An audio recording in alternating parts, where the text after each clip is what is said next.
Hello, and thank you for tuning in to Starting Small, a podcast about brand development, entrepreneurship, and innovation in the modern world. In this episode, I'm joined by Evan Moskal, co-founder of Courant, wireless charging focused on effectiveness and aesthetic. Other wireless chargers today are made out of cheap plastics that do not look appealing and are half effective. Courant has a beautiful display featuring Italian-sourced leather and compatibility between most devices. Hello, and thank you for tuning in to Starting Small. Today, I'm joined by Evan Moskal of Courant. Evan, thank you so much for joining me today. Hey, Cameron, great to be here. Thanks for having me on. Of course. So I want to start out with your upbringing. So where did you grow up and what was your childhood like? Yeah, so I'm originally from Nashville, Tennessee, actually a small town just west of Nashville, Tennessee called Bellevue, which is about 10 miles to downtown, to Broadway downtown, and then about 10 miles west, you're in the middle of nowhere. So it's in this kind of perfect middle ground of suburbia where you're close to all the things going on, in Nashville proper, but also have access to, all the great things that Tennessee offers in terms of outdoors and that sort of thing too. So it was a great place to grow up. Awesome. Growing up, did you have an entrepreneurship mindset, say selling products or lemonade stands or anything like that? Yeah, yes and no. I think I definitely had a little bit of the, cutting grass in the neighborhood and kind of having my own little grass cutting business and then watching people's pets or washing cars, that sort of thing. But I'd say I didn't have a super strong entrepreneurial bug, but I definitely had more of a like DIY-erness about me, where I found a lot of joy and pleasure in doing things myself or figuring out how things worked. I feel like my toy chest as a kid looked more like a bunch of taken apart things than actual like complete things to play with. So I think that's probably what ended up transforming itself over time into what I'm working on now. Awesome. So where do you think you gained that inspiration? Is that from your parents? Do they have an engineering background, or where is that from? Great question. No, not necessarily they have an engineering background, but definitely from my parents. My mom grew up really poor in Indiana and kind of bootstrapped and paid her way through college, and then went to law school at the University of Tennessee and kind of supported herself all the way through that. So I definitely got a lot of work ethic from my mom, and somebody who's has wrapped up her career practicing law, but can't really quit, and is now a judge in Tennessee. So she's the kind of person who I don't think will ever retire. So I definitely feel like I've gotten a lot of that inspiration and from her. And then from my dad, he's always been the person who definitely inspired me to, spend time figuring out how things worked and the importance of doing something yourself. I was always the person helping him either, clean the gutters or work on the car or whatever, it was as a kid growing up. And I think that's translated to a lot of the things that I've found successful in my own work life. Awesome. So I saw you went on to study at NYU Tandon School of Engineering. What was your experience like there? Yeah, I did. To take a step back, I actually started college at a different university. I started at the University of North Carolina at Charlotte, in Charlotte, North Carolina, studying motorsports engineering. So I actually left Nashville to study specifically in that world. I think that's definitely one of my, like, whether you want to call it a hobby or a passion, the whole automotive thing is something that's constantly had my attention, and something that I find in my spare time is both, like a relaxing and centering thing, but also something that I've found is, keeping me sharp, and something outside of my business world that I can also follow at my leisure. So that was something that I had a lot of passion in to start with. And I kind of decided early on, when working on a lot of the coursework there, that I had kind of a fear that I was going to burn out in like that being a hobby. And that's something that I wanted to preserve. So I really started to try and look inward of, okay, what do I like about this? Why did I come here outside of just being interested in the motorsports world. And I think a lot of that had to do with, both goals that I had in terms of business later on, but also not wanting to fully depart from the tech world. And I started looking for programs that had a really strong hybrid of both business and technology. And NYU had this program at the engineering school that was called Business and Technology Management, which obviously speaks almost exactly to what I felt like I was looking for. Yeah. I packed up my things in North Carolina and moved to New York to pursue things there. And it was a great experience. And I got to interact with people both at the engineering school as well as the Stern Business School over in Manhattan as well. So the exposure was super positive. And I think I fall into that bucket that I think is growing smaller and smaller in the world of people who are using their degree. I think I could say with confidence it's one that I definitely use daily. For sure. So how long was your time period at North Carolina then? Did you finish out? Yeah, so I was there just for a year, Okay. which in engineering school, for anybody listening, I'm sure they can attest, that's definitely viewed as the weed out year of, they try to really hammer you with the math and the science and super heavy coursework to get people out who don't have a real interest in the super hardcore parts of it. For sure. For me, I did fine academically, but obviously, like I said, I had concerns on the kind of ruining a sort of hobby or passion of mine. So I was there for a year, and then I transferred for my sophomore year to NYU. Got it. So at NYU, were you part of any clubs or athletics? I was. I, interestingly enough, was on the tennis team. So tennis is kind of the only sport that I ever really found much success in as a kid. I didn't play football, attempted basketball as a kid, not very good despite being 6'4". I was pretty poor on the hand-eye side for whatever reason in that sport. But tennis, I think, was something that I really enjoyed and actually had no intention of playing when I transferred schools, but got recruited by somebody who was actually one of my classmates who found out that I played competitively as a kid and then in high school as well. And I definitely ended up spending time doing that during school, which was super fun. Awesome. So following college and prior to Courant, what kind of jobs were you working then? Yeah, so before starting Courant, I spent time when I was in Nashville for summers in college. I worked both at a BMW dealership for a year during that first summer of college, coming home from UNC, which obviously fits in kind of with what I was doing there. I worked at a wealth management firm one summer in college as well here in Nashville, and then I actually started working at a company called W&P Design in Brooklyn when I was in college, and ended up staying on there, basically interning from my beginning of my junior year or halfway through my sophomore year all the way through graduating. And then I joined those guys full time. And W&P is basically a food and beverage product company that at the time was making stuff for Williams-Sonoma, West Elm, food tools, consumables, that sort of thing, but has really grown a lot and is, super prevalent in Target, Sur La Table, and a number of other retailers now. Awesome. So then eventually, what inspired you to create Courant and then ultimately enter the wireless charging business? Yeah, so that one's a little bit longer of a story. Yeah. So interestingly enough, I mentioned I was working at W&P Design, which was founded by two guys, Josh Williams and Eric Prum. So that's the W&P of the title there. So I was working with those guys as an intern in school and was really fortunate with how much they exposed me to, both as an intern and then when I joined full time. I found myself more interested in pursuing some of the tasks that I had as an intern while I was in class rather than focusing on whatever we were going over that day.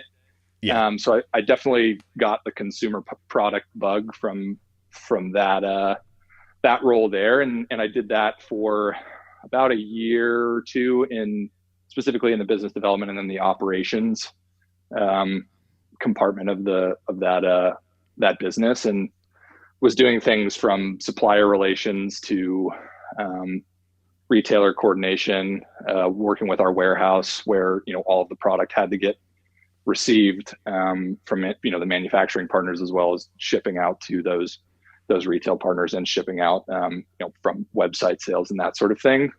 Mm-hmm. So I was doing a lot of that there. And then this sort of ties into how I met my co-founder, Monish.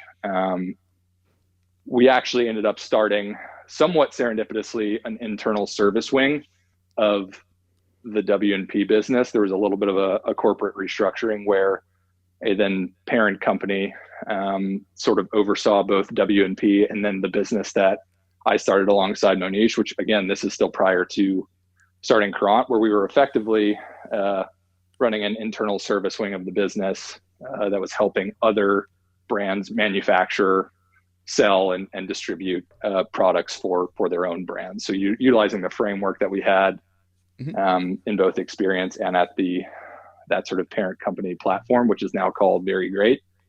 And we sort of organically started doing that internally. And how Monish came into the picture is also its own story as well. But yeah, we were doing that on the parcel supply side, and that's what that business was called. We were helping with like Kickstarter companies, for example, if somebody had a brand or a product that they wanted to create and didn't really know where to start, our company was listed as like a trusted resource on the Kickstarter platform. We were working with companies like subscription box companies who needed help sourcing product for, specific box, themes and that sort of thing.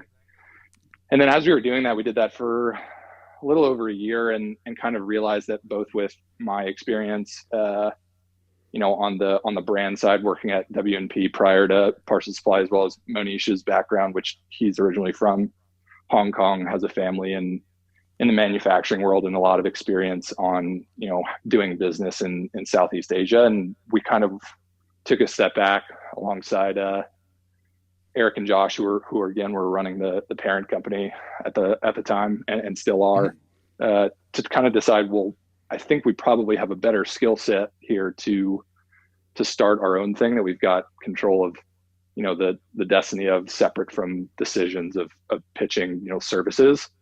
Yeah. And we kind of took a step back to kind of think through, okay, what are the opportunities that are out there and what do we have interest in? Myself, kind of like I highlighted or alluded to about my childhood, I'm somebody who's super tools, utility driven. I want to understand how things work. And if something works really, really well, I become like a lifer to that product. And I really appreciate something working really, really well. And I think from Monish's side, he's definitely somebody who has that sort of special eye for brand and for aesthetic, as well as that like cultural chord that you really need to strike when you're pitching something with aesthetics as a part of a value, for sure, to actually create a compelling product, not just from the utility side, but also from the way it looks and how it's related to culture and how people are using it in that specific day and time. And it's sort of organically landed on wireless charging. I've got a business background. Monish has a finance background. He went to Georgetown and was in banking for a little bit. And so we started looking at markets that had, it sounds really boring, but markets that had, highly projected compound annual growth rates that also kind of matched with where we had a lot of interest from like actual product standpoints. And wireless charging was just this like super glaring industry that had just sort of started popping up at this time. This was 2018. And I think Apple had just released the iPhone 8. So their first phone that was on the Qi charging platform. Samsung had it integrated for a while, but now that Apple was starting to integrate it, it really started to become something that was more prevalent in the customer eye. Yeah. And we couldn't believe that somebody hadn't really taken a super hard position on the sort of utility paired with aesthetic direction. Particularly, to boil it down to a product, we launched with two form factors, but the one that was the most notable and still is the most notable is the Catch 3, which is a wireless like valet charger, like a valet tray, you throw your keys, wallet, that sort of thing. that was Mhm. very much that like classic entrepreneurial, like light goes off, I can't believe this doesn't exist sort of thing. Yeah. And so we basically ran after that, and the rest kind of unfolded from there. Interesting. So the first prototype, did you engineer that or did you guys outsource for this? Yeah, it's a great question. So that goes back to the sort of structure of the larger parent company that Courant is a part of. Courant's obviously a freestanding business, but it's a part of this larger brand platform called Very Great.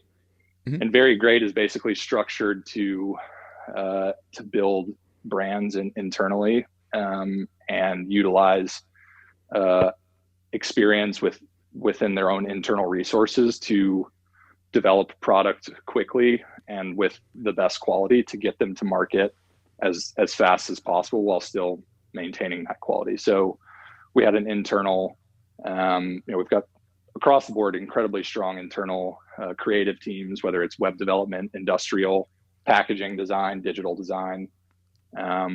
All of that's kind of being done in house, and that's really the impetus of how we've gotten to do what we have so quickly. Amazing. So I'm also curious about the aesthetic side. So what made you go the leather route? And then also, where do you source that leather from? Yeah, it's a great question, and it's actually one that's kind of changed a little bit over time. I think we very much dug in with wireless charging as an opportunity to really bring, like, in a word, like fashion to it, which I Yeah. think we've seen unfold slightly differently than that, like hard of a foothold specifically in the fashion industry, because what we're talking about isn't, it's particularly in just the stationary wireless chargers. It's hard to Yeah, deem something a fashion product if you can't carry it around easily with you. for sure. So I think it's not fully departed from that, but has evolved from that. But we wanted Mhm. to select something that had like cachet, right? And what was out there on the market uh, at the time of launch was a lot of very like physically light chargers, lots of plastic, lots of shiny plastic, Yeah. PVC cables, just basically completely built around the utility of the technology and not built at all with the room in which it's being placed in. Mhm. Um, and we wanted to take a super aggressive position there compared to what was out there. And we tried to think of, okay, what's just about the most aggressive thing we can do. And we were like, okay, leather would probably make a lot of sense. That's something that's super prevalent in the fashion industry, the home industry. And then what's the most luxe we can go there? And obviously Italy came to mind. So we started sourcing leathers and materials from different parts of Italy, and landed on a tannery in Tuscany that's within a specific region actually called Santa Croce, that's doing a lot of the designer label leather that you hear out there. Our tannery is down the street from one of Hermes's tanneries, but being done all in this super close knit and small region that's known for quality and specifically for being in the designer world. So we sort of picked that as our initial angle, and really dug into that in terms of the initial photos we were producing, which were very avant-garde, particularly avant-garde for Yeah. wireless charging and tech. And it definitely picked up the right people's attention early. Got it. So can you kind of explain how wireless chargers, more specifically Courant's chargers, ventilate in case like overheating and such? Yeah, sure. So wireless charging, to take a step back, uh, is really cool because it's got that kind of like magical uh, like experience, because people are so used to plugging their phone in. So the Yeah. concept of physically just setting your phone down and not being able to receive charge, like in and of itself, didn't really compute when that came out. So that was a really fun story to tell, and continues to be a really fun one to tell when somebody experiences it for the first time, because it still hasn't been out there that long in the consumer eye comparatively to wired charging, obviously. Hmm. So for wireless charging, generally speaking, it's basically an inductive charging process where there's a coil in your phone or in your AirPods or whatever device it is that you're looking to charge, and then a coil or multiple coils inside of the charger. And then basically what happens is, as those come into close contact, they recognize one another. So the phone recognizes there's a charger there that it can receive power from. and then the same in the inverse for the charger to the phone. And then when they're coupled that closely, they're allowed to basically form a magnetic field that then charge can pass through. So that's on like a really basic level how it physically works. But then taking that a step further, how we're differentiating the technology itself to try and like better the user experience. We very much saw like the form factors being a really key differentiator. Mostly what was out there on the market was just the single puck or pad or however you want to categorize it, and us launching with that product, because that is a product that continues to be incredibly popular based on the amount of space that it takes up. We also wanted to come out with something that really took the user experience into consideration. The valet tray kind of structured around that whole you walk in the front door pocket dump thing that everybody does every day. There wasn't a solution that really handled that. So we built the valet charger to really speak to that. And then from a tech standpoint, wireless charging is also notorious for being unforgiving. If you plug your phone in, your phone's going to start charging because you physically have that feedback of the kind of click you plug it in. Wireless charging, depending on how big the surface is of the charger, it can have like what are called dead spots. So for the Catch 3 and the Catch 2 in particular, and the Catch 2 is our multi-device charging product, we built out multi-coil arrays in there to where you don't have to be quite so methodical about where you're putting your phone down on that charging surface. And it's generally more forgiving because you don't want to have to be carefully placing and moving it to get that charge pickup. You want it to be just as careless of an act as taking your wallet out and putting it on a table, or your keys out, or whatever it is. And we really tried to design around that.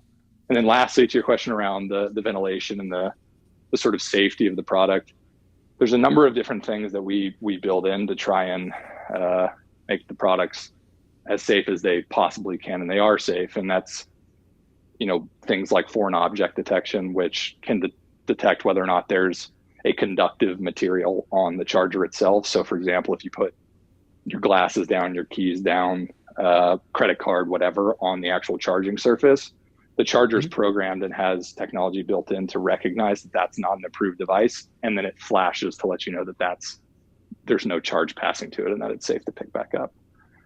We also have things built in like overcharge protection, so that once your phone's fully charged, it goes back to standby mode, so that there's not any additional charge passing to the phone itself. And it basically goes back into that latent mode, similar to when it's doesn't have anything on it at all.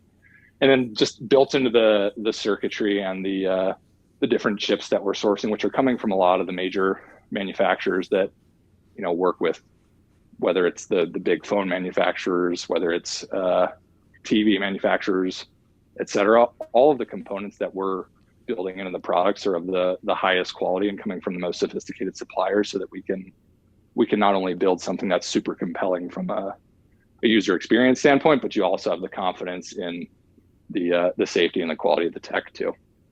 For sure.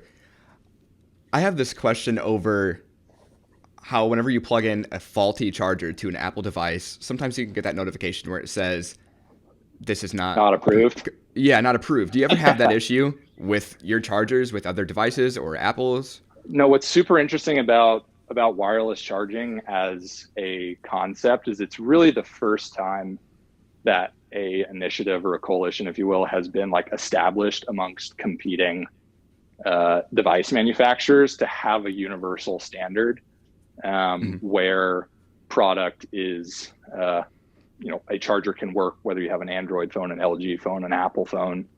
And that in and of itself is really cool, just conceptually, that the market has turned that direction, because that's incredibly positive for the consumer. But similarly, there's different governing bodies for that tech, where all of those major manufacturers, as well as third-party vendors like Courant, are in the conversation and also have to approve product through sets of testing as well as construction standards, so that we can ensure something like what you're hinting at is called interoperability, where a device works with any given charger. There's not a that basically that won't happen so long as you're going through the correct testing protocols and being Yeah. super rigorous about where you're uh, sourcing your materials and your components from, and doing everything by the book that Apple requires, as well as the Samsung, et cetera, to make sure you're doing right by them. But we're also pushing the technology forward, uh, you know as a whole. Mhm. Awesome. So looking at Courant today, what would you say separates Courant from your competitors then? Yeah, it's a great question, and one that, as we're in our third year of business, it's one we have to continue to refocus on as, Mhm. the technology and tech in general changes at so much more rigorous of a pace than a lot of industries, where keeping that competitive edge and pivoting as you go where appropriate is super important. For us, I think a really big one that we continue to focus on is that out in the market, there are a lot of brands that are doing wireless charging and that we compete with. Wireless charging is a very large category, but where we stake our claim is in a couple of different places. Number one, it's in the fact that we're just doing wireless charging. So you'll see Mhm. from a lot of our competitors, there's a lot of categories in play, whether it's phone cases or cables, or even in some cases, telecommunications equipment, et cetera. There's a lot of different noise that's in play where their focus is to deliver a very large catalog of things to their distribution or retail partners, Mhm. since they've been around for so long, and there's an expectation of maintaining that standard. For us, our focus is to deliver the best charging experience you can have, wirelessly, and specifically in the wireless charging category. So our goal is to be that brand over time that you think of when you think of wireless charging, as opposed to, oh, I have a wireless charger from them, but I also have a phone case, et cetera. We're very much trying to build, the sort of like wireless charging ethos within your home of, you've got the Catch 3 on your bedside, but you also have our single device pad in your kitchen, and you've got, the multi-device pad in your living room where multiple people need to charge, and you're really rejiggering the actual way you charge within a physical space by For sure. purchasing more of our products because you had such a positive experience to start. So we're very much trying to carve out, going wireless as our sort of mission statement, and doing so with a heightened level of quality, both in terms of function, but also aesthetic. People care a lot more about the things that they select for their space. People are buying, fewer higher quality things as opposed to more lower quality things. And we think we deliver on that. Awesome. Also, what would you say is Courant's top seller today? It's a great question. For us right now, I think I would have to say it's the Catch 3, and all of the products compete with themselves because they all have interesting use cases based That's on true.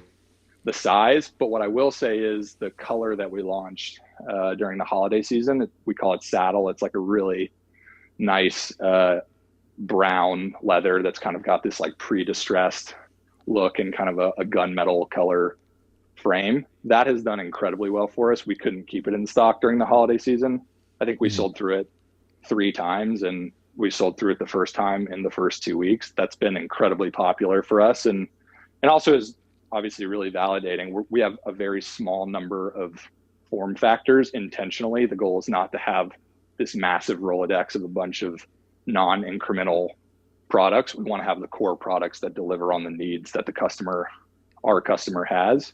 And Mhm. I think launching a new color, when you already have a limited list of SKUs, and really seeing a completely new, like customer persona kind of come out of the woodwork and really purchase that product incrementally on top of the other ones that either they already have purchased, or that, it's being showcased from a press standpoint in a completely new space that we hadn't been able to tap into prior.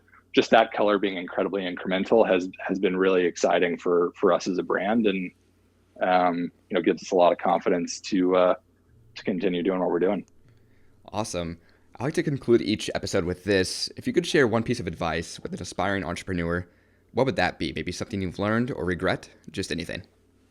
Ooh, I don't know if I've been out there in the world long enough to give people advice yet.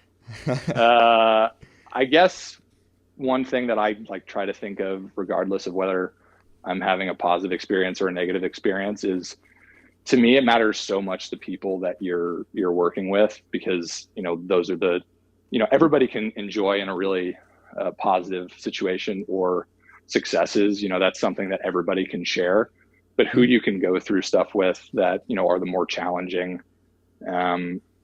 circumstances and situations, whether that be from an employee standpoint, an employer standpoint, supplier, business partners, et cetera. It all comes down to the people that you're working with. And as long as you've got a really, positive view on who you're working with, and that you want to continue to build with those people, that makes it a lot easier to go through the challenging stuff. For sure. Well, Evan, thank you so much for joining me. And to the listeners out there, make sure to check out Courant at staycourant.com. Thanks, Cameron. Hey, thank you for listening to this episode of Starting Small. If you would, leave a review on whatever platform you're listening on. Also, follow Starting Small Pod on social platforms to keep up to date on future guests.